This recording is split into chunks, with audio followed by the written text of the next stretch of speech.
In this episode, we're going to review the locate command, which is provided via the mlocate package.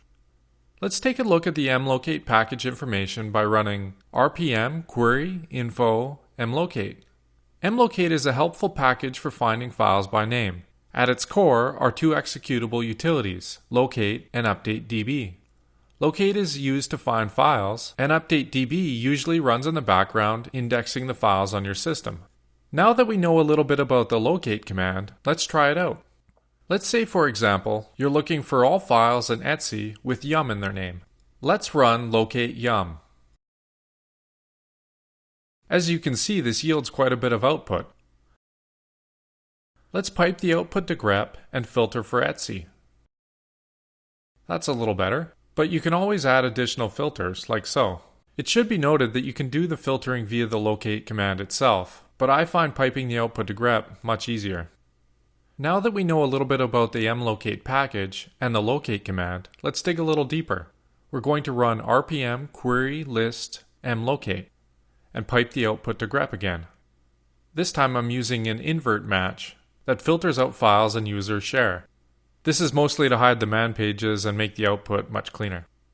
Included in the mlocate package is a cron script that executes updatedb daily, a config file that can be used to tell the indexer, updatedb, about your system, and the locate and updatedb commands. And finally, the mlocate database. On my system, this database is roughly 600K. Let's take a look at the updatedb config file.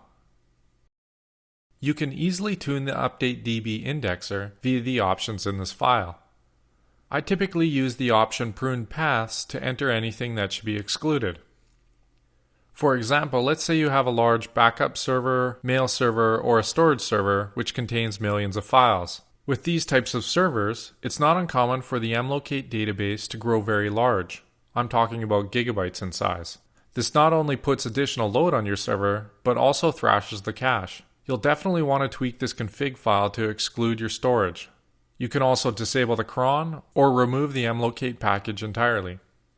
Hopefully now you know a little bit more about the mlocate package. Alright, that concludes this episode. Thanks for watching. If you would like to get notified about future episodes, please subscribe to my mailing list. You can do this by going to the Get Notified link in the header and entering your email address. Have questions, comments, or concerns about this episode? What about episode ideas? I'd love to hear your feedback, either good or bad. Shoot me an email, justin@sysadmincasts.com.